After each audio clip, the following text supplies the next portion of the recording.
KTLO, I think KTLO. Yeah, that's it. KTLO, we're back. It's Friday, and we're keeping the learning on. Why are we keeping the learning? Why are we keeping the learning on? Because it's what we do. It's what we do. And this is episode 28. Remember I said last time it was going to be episode 20? Well, this is it. This is episode 28.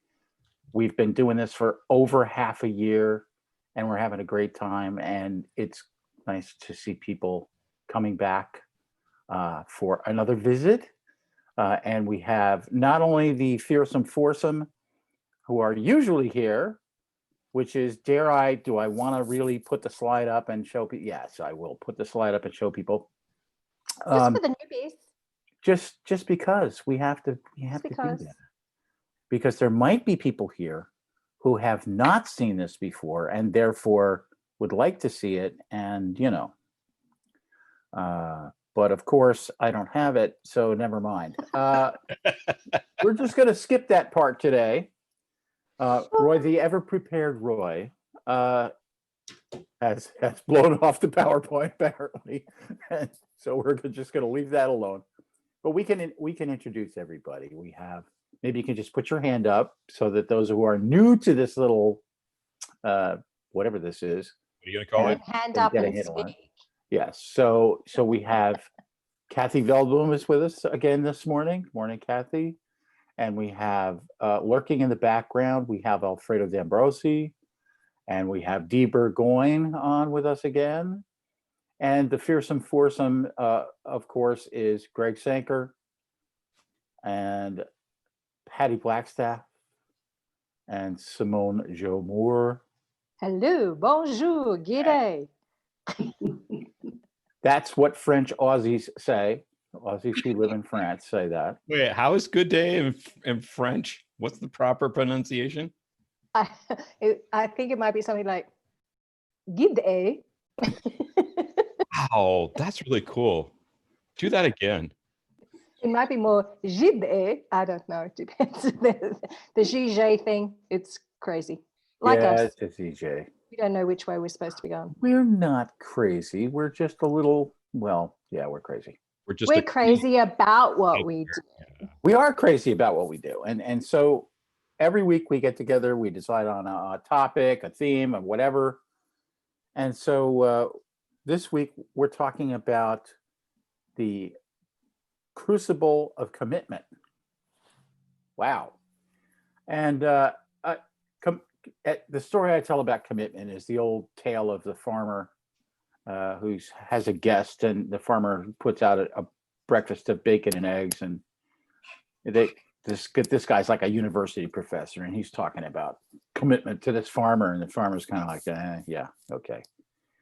And he says, well, do you understand the difference between like being involved and being committed? And the farmer says, looks down at his bacon, looks at the eggs, and he says, yep, the chicken was involved, the pig was committed. And so that's kind of what we're going to talk about today. But we all have different views and different approaches to this. What are the consequences of that? If people say they're committed to something and then they're not, and then, so we're going to just discuss that from our various points of view and see what happens, because that's what we do here on Fridays. We see what happens. So I am the interviewer du jour, by the way. I know that's sad news for many of you, but I'm the guy. I'm the guy this week. You are the guy. You're the man of the hour. The guy. Oh, well. Master Roy. I'm the minute man. That's it. Yeah.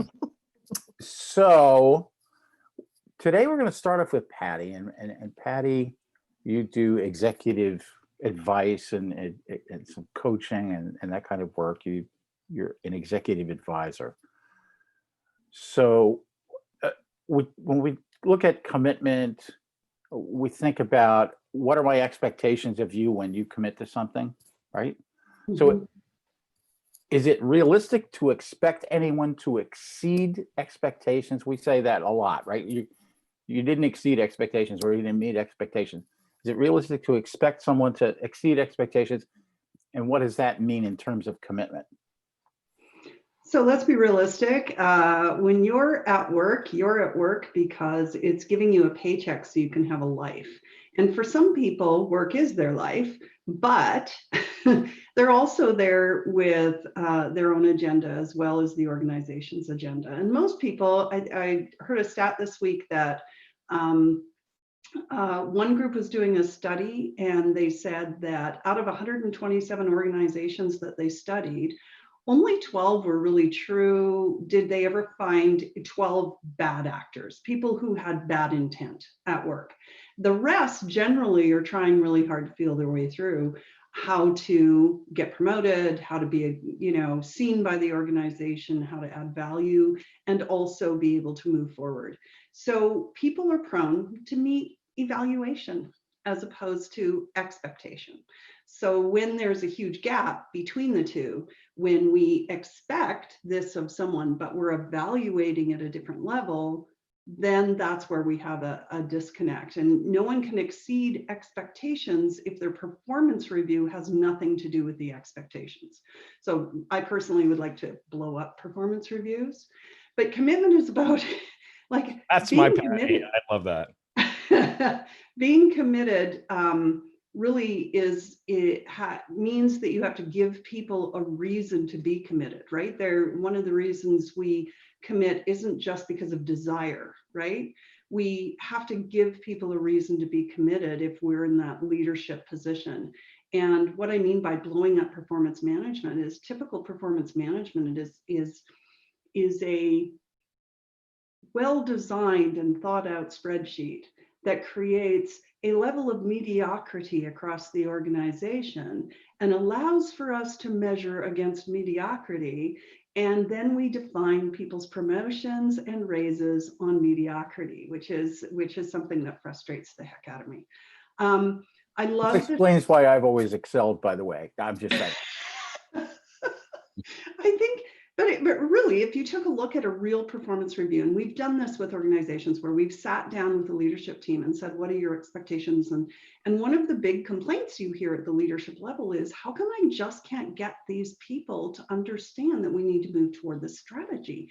And I'll say, okay, well, what are you measuring, right? What are you working on? And we'll lay that out. And quite frankly, what their performance reviews are all about has nothing to do with what they're trying to get them to do. So you're not measuring the right things. And if you're not measuring me on your expectations and you're measuring me on some mediocre set of performance goals that have nothing to do with the job that I do, then I'm going to try and meet those, because damn it, I need to get promoted. I need the opportunity to get a raise. I need to be able to support my family.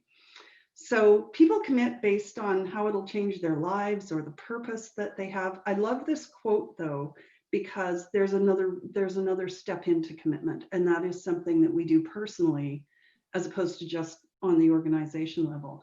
And this quote is, desire is the key to motivation, but it's determination and commitment to an unrelenting pursuit of your goal, a commitment to excellence that will enable you to attain the success you seek.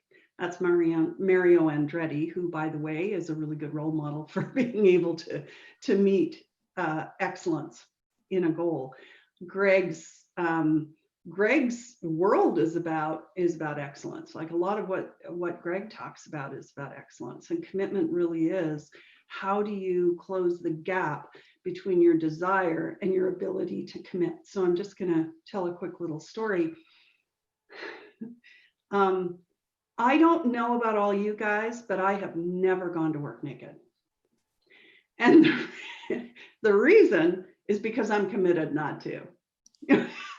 I'm going to take the time. I'm going to take the time, and I'm going to commit energy and effort every morning in getting up and going to work with clothes on. I may not always look my best, but I'm going to do it. Every night before I go to bed, I'm committed to brushing my teeth. And the reason I'm committed to doing those things is because I see the cost benefit of, number one, not frightening small children. and taking care of my teeth, right? So there is a real there's a real deep-seated threshold and a gap between what we desire and what we're committed to, and getting there. Anyway, that's my first thoughts on expectation and exceeding it, and why we are motivated or not. And that wraps up episode 28. Thank you so much. We've been yanked off the air, folks. Yeah, wow. Well, So if any of you go to work naked, I want to know about it, though. Now I- see, this is where the whole I wrote this article so many years ago now that I'm now thinking of reviving it, thanks to you, Patti. And it actually was about going to work naked. And it wasn't so much that it was all to do with the emperor's clothes, you see. So we do go to work naked at times if we don't commit to our capabilities, our skill sets, our environment, all those kinds of things. I tell you what, our customers and our teammates pretty much know straight away when we've revealed ourselves as not being committed to something or not being. And to me, that means you have just, if you're being revealed, you're naked. It's out there. People know. Yeah, I thought that's what they meant by being naked. authentic yourself at work. I thought that was what it was. I mean, look at all this falsehood we're carrying around here. Yeah. Jacket. I mean, I want to be authentic. Patti, when you were talking about that, it not that part, but it occurs to me that and I don't like to quote Simon Sinek all that often because the internet is full of him. But the reason he gets quoted so much is he says profound things in very simple ways. Here's the deal. He said, we start with why. And we always talk about that, in terms of a guiding light or a purpose or, something that we can buy into in people. But he also talked about we make decisions on that same level. I don't decide to buy a Mercedes-Benz because of the specs or the technical details. I buy it because I want it. It resonates with something deep inside of me. And then I go look for facts and data to support that that's a good decision. It's fuel efficient, it's safe, it's, sustainably engineered, whatever those things are that I go and validate my decision. I believe, Patti, and this is radical, and I'm saying it live on air, I believe that by and large, corporate evaluations have to do with, I like Patti. I'm going to go find some facts that support that I think Patti is doing a good job. And Patti gets a great evaluation because I like Patti. Now, Simone, sometimes she annoys me. This is not true. I'm making it up because I can't say that to our guests. No, you're not making it up. I do that to you on purpose. You do not do that. You and I, we need to break off and spar a little bit. That's fun. I love doing that. But a person that I don't like instinctively, I may not even be able to articulate that I don't, I'm going to say, really not doing a great job. And I'll find data to support that. And that, to me, is the travesty of the falsehood of the evaluation system that's not based on objective, observable, aligned goals that are associated with why we actually exist here. And I think that individuals, I'll yield in a second, individuals quickly learn, am I going to be held accountable for producing results? Or am I going to be rewarded for playing the game, playing the role, for, showing up and, hey, boss, you're doing really good. You're one of the best bosses I've ever worked for. It's like, I like that guy. I think he's doing a really great job. And we buy into that. And I'm using hyperbole to describe what I'm talking about, but it happens in very subtle ways. It doesn't happen that overt, and you may not even know that you're doing that. And that's, I think, where we get challenged is our reward system, our evaluation system is disconnected from what we're trying to accomplish. And then we find ourselves frustrated because people just don't get it.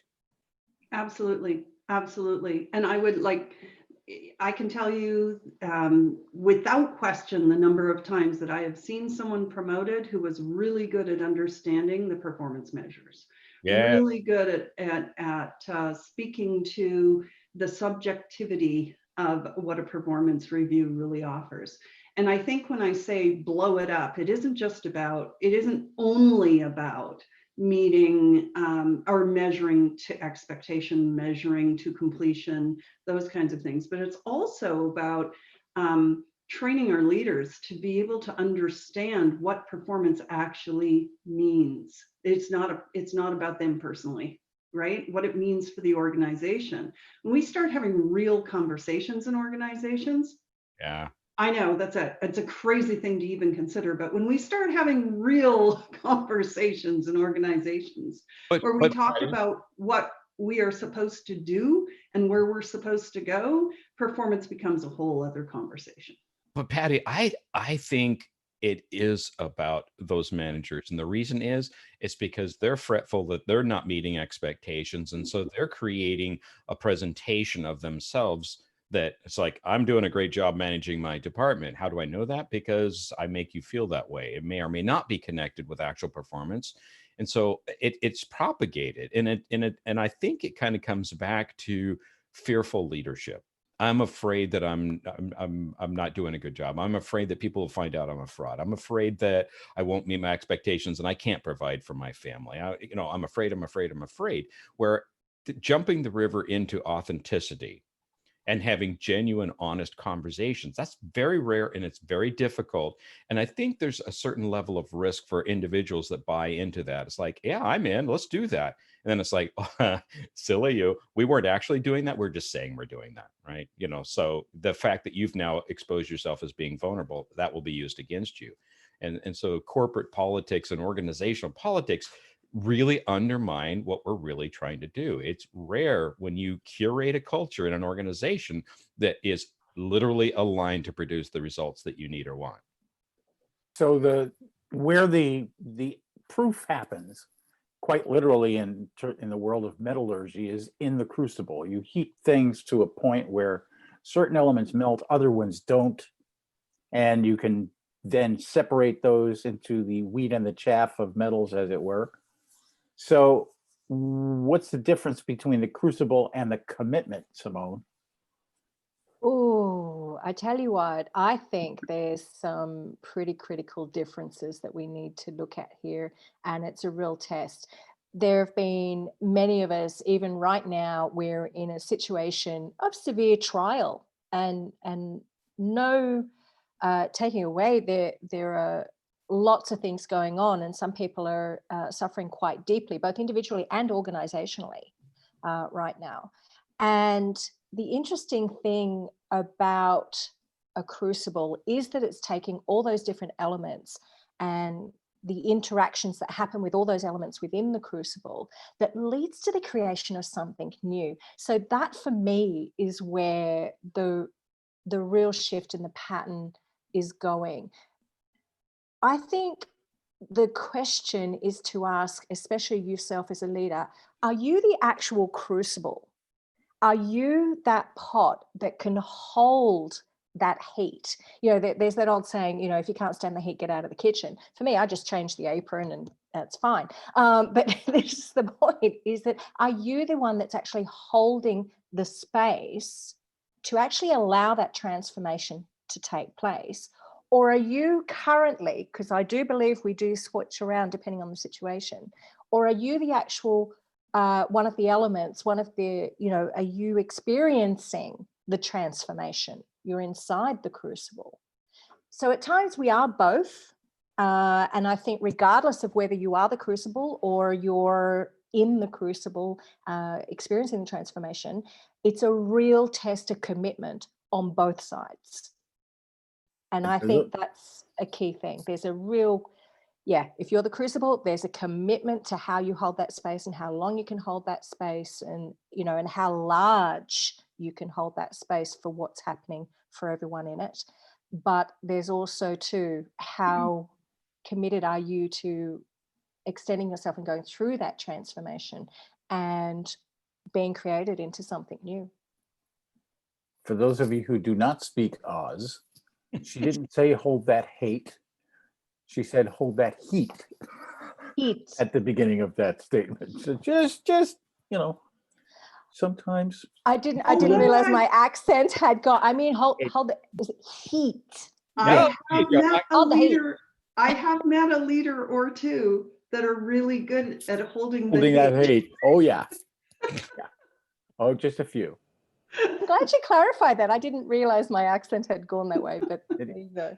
Yeah. heat. Well, went a little broad in the accent there, kiddo. It's okay. We're used to it, but other people who might be listening in may not be. So it's all okay. It's all good. It's all good. How much All heat good. can you stand? I don't know, but if I start drifting back into New Jersey, let me know, would you? Kathy, do you have some reactions to this idea of the crucible of commitment and how we go through things and it really proofs whether we're committed or not? Oh, a lot of thoughts. I'm trying to put my thoughts into a cohesive way of expressing them. Yeah, first I want to go back to the, real authenticity, and that being the feeling of being naked. And when I think of that, and then coming into the crucible, is it creates fear sometimes in some leaders. They're thinking of what they really want to do, what they know is needed for their team or the company. And it takes a lot of courage for some people, to actually step up and do that, which goes back to last week. Do we fall back into those comfort patterns?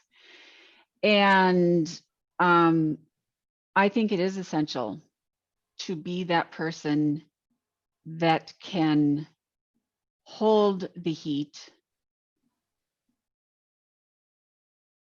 almost kind of take it apart and put parts of it out, but leave enough flaming that then drives your commitment.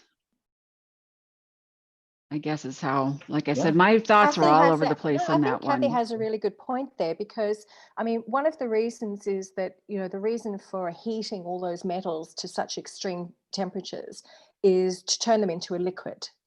And that liquid gets poured into a mold of some kind. And in some cases, it's a multi-stage process. So at the very heart, you actually might only pour a small amount, and that becomes a core that then, once that's cooled and, has solidified, we can then pour another element around that, and it creates another layer. So I think there's a way of, when we talk about molding, we have to be wanting to actually go through that transformation and pour ourselves into a new mold. But we also need that support, or need someone that can guide and hold that for us as we do that. So, Exactly. Small fact. My dad was a research chemist and a metallurgist with the U.S. Bureau of Mines for a number of years way back when. And I used to get to go to the Bureau of Mines and watch some of his experiments. Fascinating stuff about the materials, products of metals, et cetera. But it's interesting, Simone, you said that we heat metal to melt it, to pour it. But I was going elsewhere. I'm thinking more in terms of, we heat metal to a certain point to temper it, to soften it, to fundamentally change its properties. Yeah. It's what a Yes. blacksmith does to create a blade, a Damascus blade. Absolutely. And you, depending on how high you heat it and how hard and quickly you quench it, you create a different hardness in the metal that's based not just on how much you heat it or cool it or how quickly, but also the level of carbon and other elements that's in the metal. It's a fascinating study that I barely know enough words to talk about it compared to the expertise. But I think sometimes as leaders, I think we need to understand the materials of the human beings and allow the heating and the cooling process to create a better, more resilient individual, and also in ourselves. Because if you harden a metal too far, it becomes brittle and it breaks. Yeah. And I think that's one of the things that we need to think about as we're in the crucible and we're growing in our commitment. We can become awfully brittle and lose our flexibility or our adaptability. Like that. That's why we need a good leader to be the crucible, because and we need another good leader or another support area to do that folding through of those metals and that sort of thing. This is not I don't think Crucible, our commitment is a one-man thing. We have to internally commit to it. That's a statement of action. We can be motivated to do something, but commitment is an act. And to actually, isn't yeah, that, Simone, isn't that why we surround ourselves with the best people that will tolerate us? Meaning absolutely. that iron sharpens iron. It's how many metal analogies do we have here? I know you Huge. got, look at Patti. She's over there just teeming to say something, and I'm going to hold the mic here for a minute. But that the idea that if you surround yourself with people who don't challenge you, that don't, you fall off a log and everybody's like, "You're so great. That's amazing. You're awesome." It's like, well, it's really not. Or I want somebody who expects more, or I look at them and they model better behaviors than I have, and I aspire to be more. Patti, it's all you. So when you were saying we heat metal to change it, no, we don't. We heat metal and change it so that we can shape it. And the idea is that in the end, we're trying to come out with something, right? So we want to shape it. We're making a ring. We're making something that has a shape for either commercial or usefulness, ideas and responsibility. So that being said, if you're going to have commitment, you actually need to consider what commitment involves with the team. So here's, and this is kind of an interesting topic for me because I've had a couple of moments in my leadership career where I have struggled to understand the need for commitment. I jump in wholeheartedly, and what am I missing? Because I'm not getting that back, and I'm being vulnerable, and I'm sharing what, I'm doing all the things that, Simon Sinek would say, "Oh, well, good job, you're trying, you're making an effort," right? But what I've forgotten in some of that is, number one, you have to define what a real team is, right? You have to define what that is. Who are we as a team? You need to have a purpose. So commitment reaches you out to a purpose, and then you need the right people. And sometimes you have people who you think are the right people, and you're trying really hard to bring them on, but they're simply not committed. And I've done a little research on this because it was driving me crazy. I was trying to figure out, how do you get commitment from somebody who says they're all in? And it's been a frustrating thing for me over a whole period of years. I'm not going to tell you how far I go back, because then I'll tell you how old I am, and that's no fun. Nobody needs to know that.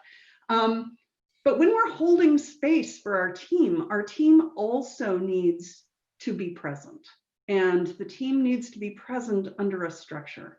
And that structure has to give them a reason to be able to, and I'm going to use this word as it aligns with commitment, to show conviction toward where they're moving, right? And opening the door to a really great team also includes some other fundamentals of what a team is. And those fundamentals and essentials of a team are need definition, and they need some structure. And so, Greg, you're always talking about governance, man. We need governance. Well, that's true, but we need it multi-level. We keep forgetting that our organization is built up of humans, and these humans are complex.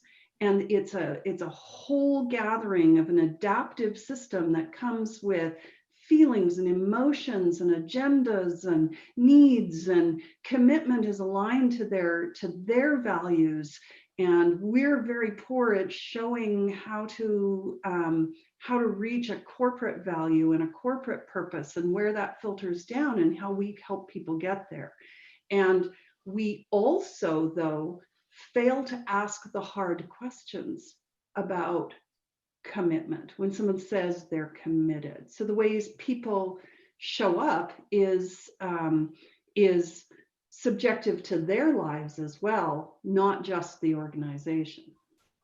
Yeah, That's true, Patty. And I'm going to stick with Greg here for a second. Dee, I want to get to you too, because I'm sure that you have some insight in a slightly different direction. But Greg, you talk about Good to Great, the Jim Collins book, which we've all heard in different business meetings and so forth. And there's the bus, and we have to get the right people on the bus. And nobody ever talks about whether the door opens or not, or how. But that's another story. So, which comes first in your view, Greg? The right people on the bus, or just defining what we're doing and which direction we're heading, and what's the story there? So out of every question you could have asked me about Good to Great, that's probably the most challenging one. Okay, so what Jim Collins wrote was, before you do anything, get the right people on the bus. And the timing of that, it was the most telling piece.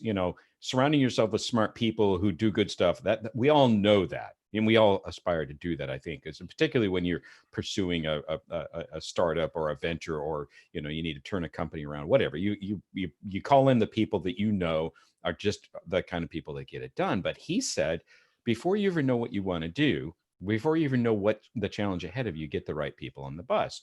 And there's part of me that struggles with that, because if I'm going to sail across the ocean and that's my task, I, not being a sailor, probably want to find somebody who has skills in navigation and sailing. But if I'm going to fly an airplane, which I'm not a pilot, then I might want to find somebody that has experience flying an aircraft of the kind that we're going to take. And so there's a part of me that says we have to have some idea of what it is that we're going to accomplish before we can determine who the right people are. But I think the point that he's trying to make is slightly more fundamental even than that. And here's where I think it intersects with what Patti says, is the right people are those that we all have friends like this. I hope you do. I call them I found myself in possession of a dead body friend, because of course that's absurd and I wouldn't condone that under any circumstances.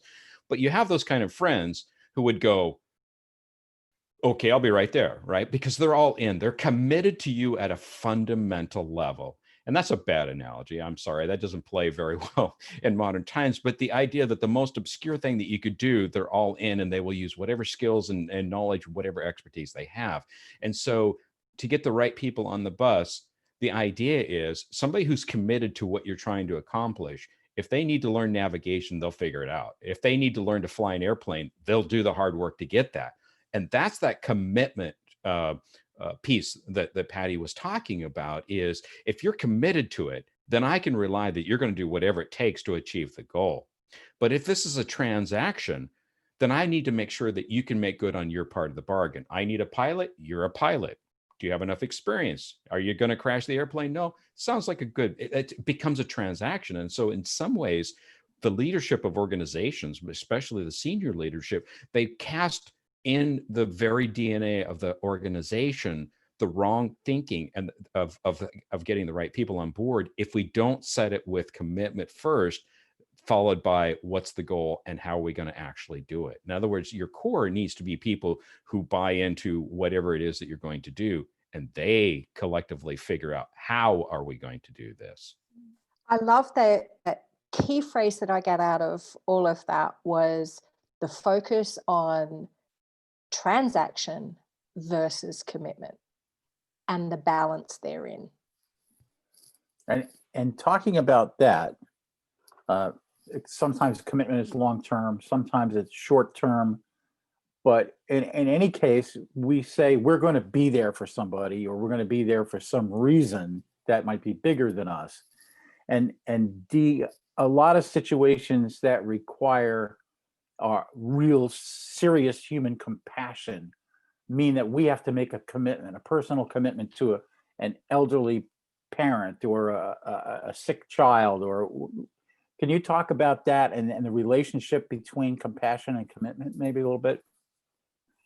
Yeah, I think compassion, again, is based on communication. There has to be a connection.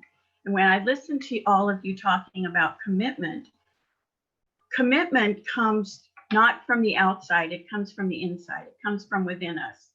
And then to the transaction piece, The transaction is the reflection or the evidence of that commitment. There are two different things, the commitment and the transaction that goes back to the commitment. The role of the leader is to communicate with compassion a vision that the people that work with them can feel. It's all about feeling what the benefit will be for them. And that doesn't mean dollars. You have to go deeper. What do those dollars do for you? Do they provide security? Do they provide, people think it through and think, what will that feel like? Going back to the Mercedes, people don't buy Mercedes because of the specs. They buy them, if you notice, the commercials don't talk about the specs. They always show a picture of someone driving down a California highway, coastal 101 or whatever it is, and that person chooses to put themselves in that driver's seat, and they actually imagine and internalize and feel what that's going to feel like. That's what sells the Mercedes, not what the specs are. The people have no clue what those are. Commitment comes from people changing within themselves. So we can say all the things we want to about what needs to happen with them, but they have to make that change within themselves and commit to it. And going back to the performance evaluations, those whatever you call them are necessary, but they need to link directly back in a visible way to what that vision was that the leader shared, so that the person in that seat can say to themselves, what is it? And the leader, the thing that drives me crazy with corporations is that we spend so much time on the evaluation itself and on the feedback about the evaluation, but we spend very little time on the front end, taking that vision, sitting down with that person and saying, how can we agree that you are going to contribute to this? And then having a conversation that says, are you able to do this? Are you willing to put in the work to make this happen? And on a scale of 1 to 10, how committed are you? And if they say 1, you need to go back to what will you commit to that will connect with this vision that will result in a reward for you. All the studies show it's not the money and it's not the benefits. It's about how people feel and how they're allowed to, going back to the compassion piece, Roy, going back to people want to belong. And when you sit in a room or whatever you sit in, a building, and you know that everybody that works around you has agreed to their role, what their transactions will be contributing to that vision, and you're all working for your own reasons, for your own feeling, it's all different. We all are buying into something different, feeling that we want. For some, it's just pride. Some it's, I'm the best, whatever it is, and then have those markers along the way. But it all goes back to that vision and people knowing and feeling, how am I going to feel when that vision is created? And I know that I was a part of it. We have to somehow make that real for them and then say, okay, how will we do that? You and I together. I'll support you. You tell me what you need. But I do need a number 10 on this commitment scale. One of my favorite quotes in the entire world came from a show called The West Wing, which I was a big fan when it was on. And at one point, President Bartlett says, actually, there's two references to the quote in the series, but the one that sticks in my mind is that he's at the end of a town hall, so he's in front of an audience, and he says, "Decisions are made by those who show up." And I think that is the beginning of commitment, is showing up. And I don't know about you folks, but I have spent a lot of hours in nonprofit board meetings waiting for people to show up, literally waiting for people to show up and saying, well, why did you accept this position, or why did you put your hand up when we asked for volunteers and say that you were going to do this if you're not going to do this? And so what are some of the ways that people show up for something that they want to achieve, Patti? There's, great changes don't happen right away. And so we enter into wanting, we're motivated to get somewhere. And when we show up, it's more about determining the motivation and conviction we have for the purpose. That's typically why we show up. But then there are some other pieces to it. You dedicate with a decision and an intent, and that's not just for yourself. You commit to yourself, but you're also committing to others.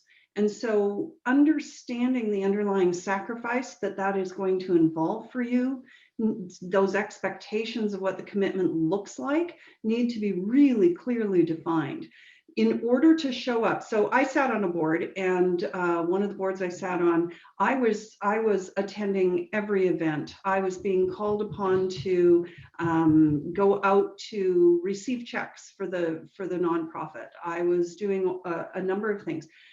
But I couldn't get some of the board members to join me. They were there because they were board members, and that was a title that was important to their resume. And that was a frustrating experience for me. So when it comes to commitment, understanding the sacrifice and expectation of those board members would have been a little bit easier for them to define whether they're willing to commit. Then there is the consistent follow through. So commitment is about consistent follow through. It's about performance to completion. I think Dee, you called it a reflection of the evidence, but really it's consistent. So you know when someone's committed, you can identify they've showed up because they are consistent in their ability to show the evidence that they are committed by following through with performance toward that commitment, right? So that's how, if you're going to show up, I mean, great changes don't happen right away, but with effort, even the difficult may become easy. So that's a quote by Bill Blackman. There is something that we fail to understand, and that's the difference between easy and hard. And I was thinking about this week. I was on a call in a presentation by Michael Bungay Steiner, and he said there are changes, and change can be hard for some people and easy for others. For some people, losing weight is like, no problem, I'm just going to lose weight. And for other people, it's hard. And I think understanding also when you are asking someone to commit is also about understanding how you want them to show up to something that may or may not be easy or hard for them. And I may want it, but it might be a real hard change. And hard change is different than easy change. Hard change is about behavioral modification that doesn't come easy for some people. And easy change is surface level. It's just patterns. Sometimes it's just about, flipping how you approach something or how you do something. So there's multiple levels in the commitment model. It's how I show up, but it's also what you are providing me so that I can. So Simone, do people get stuck in commitment, or what are some signs that people are afraid of it, or they're stuck in a commitment? What do you think? Yeah, I think, look, writing and flowing from what's just been said as well, I think there's a really vital key here. If I can't commit to me, then how can I commit to someone or something else? That's a pretty critical thing. One of the reasons I talk a lot about emotional agility, one of the 4 concepts from Dr. Suzanne David is about showing up. And I'm going to take it just a step deeper than what we've just been talking about. But instead of ignoring our difficult thoughts and emotions around whether it's commitment or anything else that might come today, and also too, rather than overemphasizing positive thinking, because that means that we're actually not dealing with or ignoring the other side, those fears, etc., that we have. We need to really face into our thoughts and emotions and our behaviors willingly. That's part of that commitment, facing into those things willingly. But we can do so, and I think, Dee, this hits right on your area of expertise too, that we do it with curiosity and kindness. Yes. And I think that's a really critical part of it. So what I really want people to think about here, ask yourself some questions. If you're really thinking about whether you're stuck or you're a bit fearful of committing to whatever it happens to be.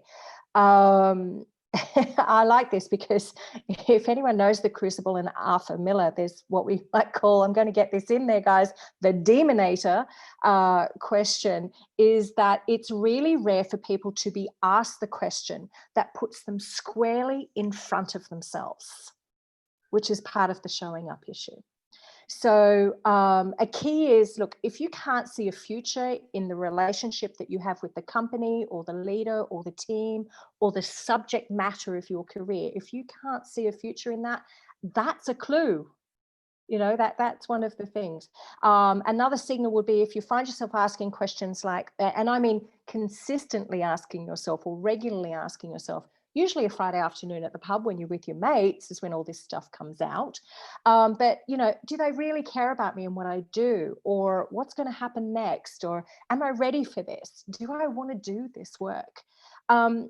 Sometimes it's not so much even asking the questions or saying it out loud. Sometimes it's signals in your behavior, like you start avoiding the smaller details. Okay, you do the big stuff because you have to, it's noticeable, but you start avoiding the smaller detail stuff. You get your head in the sand, or you start finding yourself emotionally detached, or starting to feel that stuck or uneasy or trapped, that trapped feeling. These are all signals that your commitment is being tested. These are all signals that you may not be ready to transform yet, or you don't want to transform, or you don't necessarily want to go into that shape.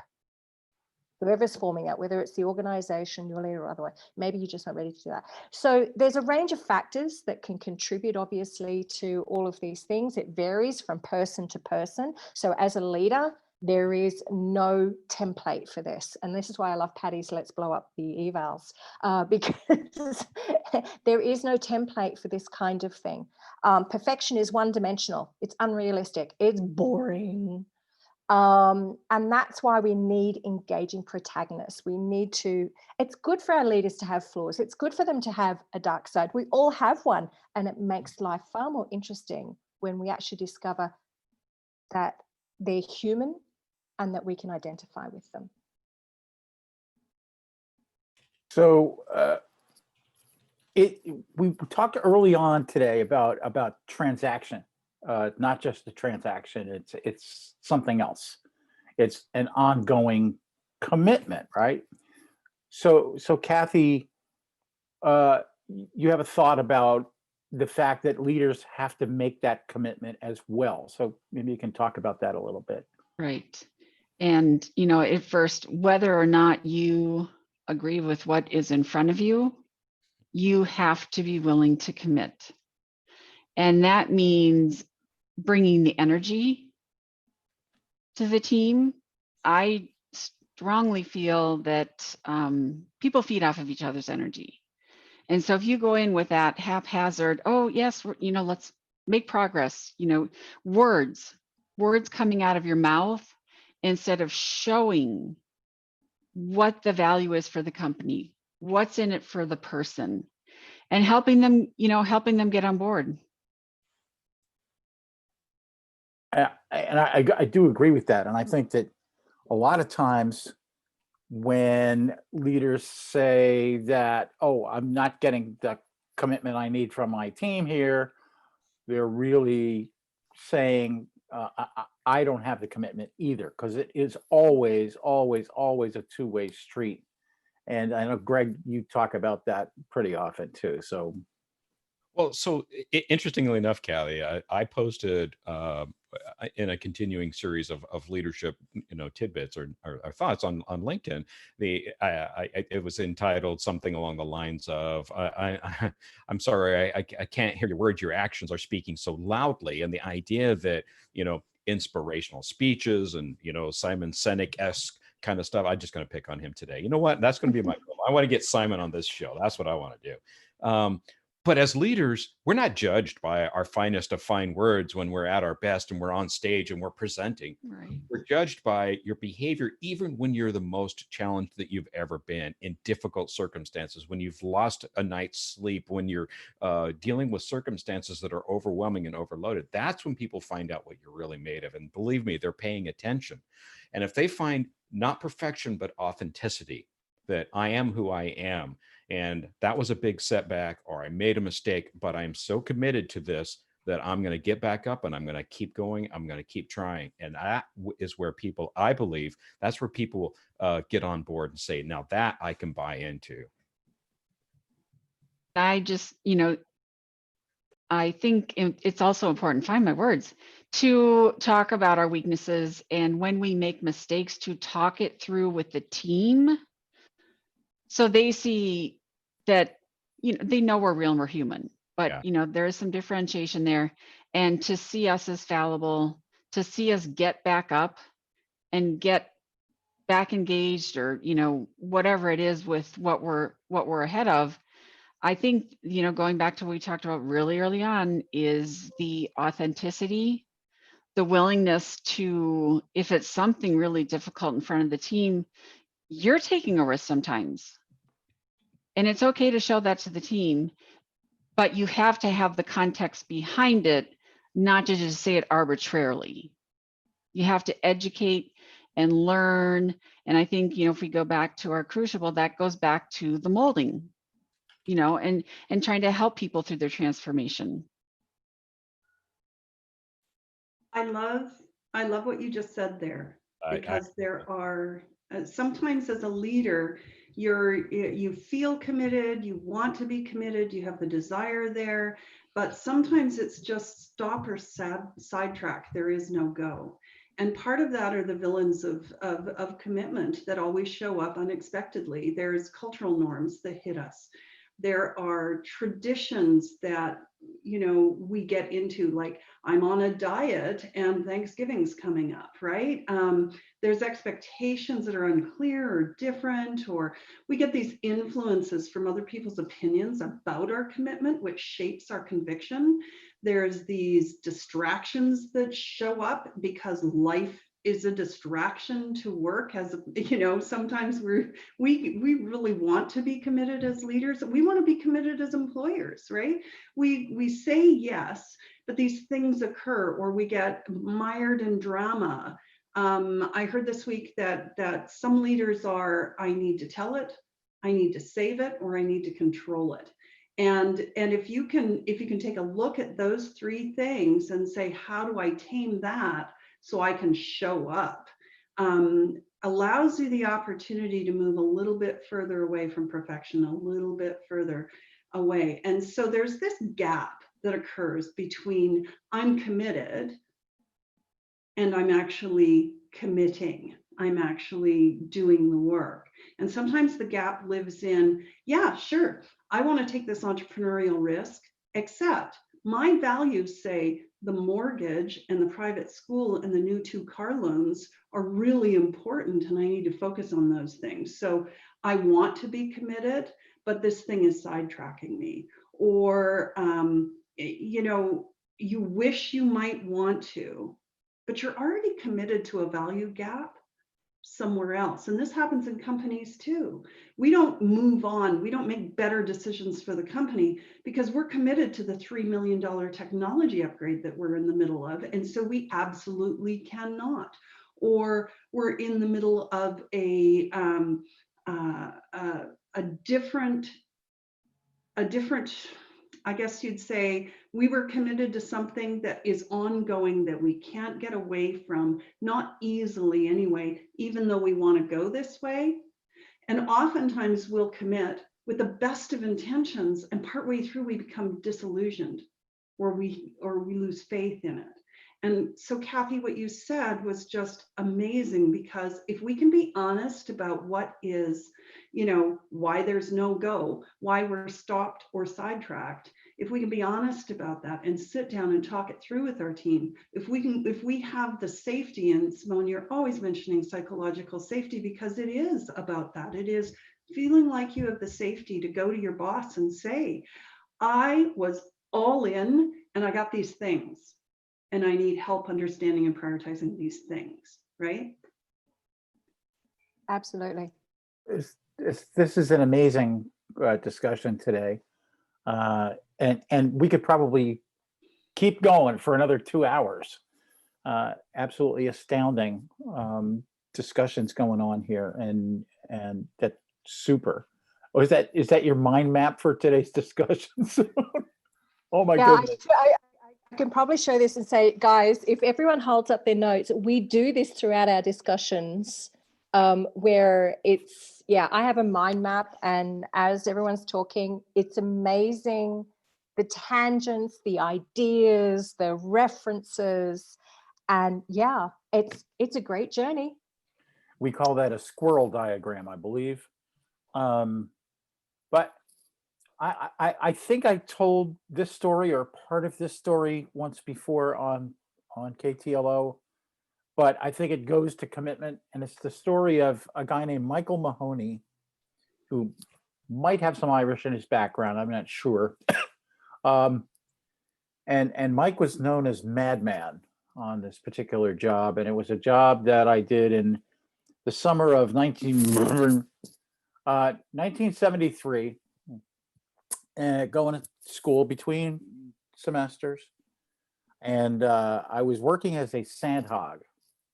And if you don't know what a sandhog is, members of the International Brotherhood of Caisson Bridge and Tunnel Workers, digging tunnels under New York City, underneath the East River to be exact. 2 tunnels that I worked on: water tunnel number 3, which is still not quite complete, and also a railroad and subway tunnel, and therein lies Michael Mahoney's fame. Madman Mahoney was a guy who came to work every day, so he showed up. And the way he showed up was walking into the hog house, which is basically like a locker room for the sandhogs. And he would open his locker, and he had a little paper bag with him. He put the paper bag down on the bench and open up his locker and reach into the paper bag and pull out a can of Budweiser at 6:15 in the morning. Pop the Budweiser and drink. There you go, Simone. Drink down the Budweiser and then take out his gear, which would consist of a hard hat and a full set of rain gear and boots and gloves and all of that stuff to go down and work in the dank and extraordinarily dangerous environment, which is digging tunnels. And they made a mistake when they built this particular tunnel. At one point, they poured the subway platform, which was halfway up the tunnel. So there were 2 tracks of Long Island Railroad in the bottom, and there were supposed to be 2 tracks of subway, New York City subway, at the top, with a station in the middle under Roosevelt Island. And they put the platform slightly out of place. So what they needed somebody to do was take a chipping hammer, basically like a jackhammer, and go out onto the subway platform 35 feet off the bottom of the tunnel and chip the concrete out from underneath themselves. Who better to do this job than Madman Mahoney? And by golly, Madman did go out there. He chipped the concrete out from underneath himself. And of course, at one point, it became weak enough that part of it collapsed, and down went Madman into a pile of concrete chips and whatnot. And the first thing that happened was the chipping hammer came out. And Madman said, "Am I getting paid for this?" So he was slightly injured, got scuffed up a little bit, but luckily nothing too bad. But that was commitment, to go out in the middle of this tunnel and dig it out from underneath himself, obviously. So what you're saying is we all need to start with a cracked beer before we commit? That could be. That was Madman's particular poison, but there you go. And I would also say that there was a depth of commitment there. I really feel like if you change a few if you change a few names, that's like being a CIO. That's what my experience. Yes. Indeed. So anyway, this was a great discussion, and it's either one thing or the other, I would say, about this particular little thing we have going on, this KTLO thing, is either we are committed or we should be. I'm not sure which one it is. but there you go. I think it depends on the panelist. I think. Yes, I think so too. You know, in the comments below, just indicate who you think is committed in versus who you think should be. And I think that I owe it to myself. See, I have remained in English this entire episode. I have not spoken any other languages this episode, so I have to sneak one in here. I'd say that a lot of times when we're talking about evaluations and playing the corporate game and all of those things, and just hating it when, you know, things happen like train whistles blowing in the background, it's just amazing. We have to think about the thing itself. What are we really trying to accomplish? And when I think about that, I think it's the phrase in German because it just says it, and it's das Ding an sich, the thing itself. And that's the way I approach life. I'd rather do the work and accomplish the end than play the game that gets you there. But that's just me, folks. And we'll probably talk about that maybe in another episode. Maybe that's the next episode. Don't know. But thank you, everybody, for being with us, either watching on the live stream on YouTube or being here in the Zoom meeting. We have Dee Burgoyn, who just held up her coffee mug saying hello. Hello, Dee. I'm apologizing for the rooster. Oh, there you go. And there's Kathy Veldboom. Thank you for coming again. Lurking in the background, we have Alfredo D'Ambrosi, and we have the usual suspects, Patti Blackstaffe, Simone Jo Moore, and Greg Sanker. Thank you all, and we'll see you next time here on KTLO. Keeping the learning on. Or just turning the learning off, whichever. See you soon. Thanks, everyone. You're all welcome to hang out for the debrief. Oh,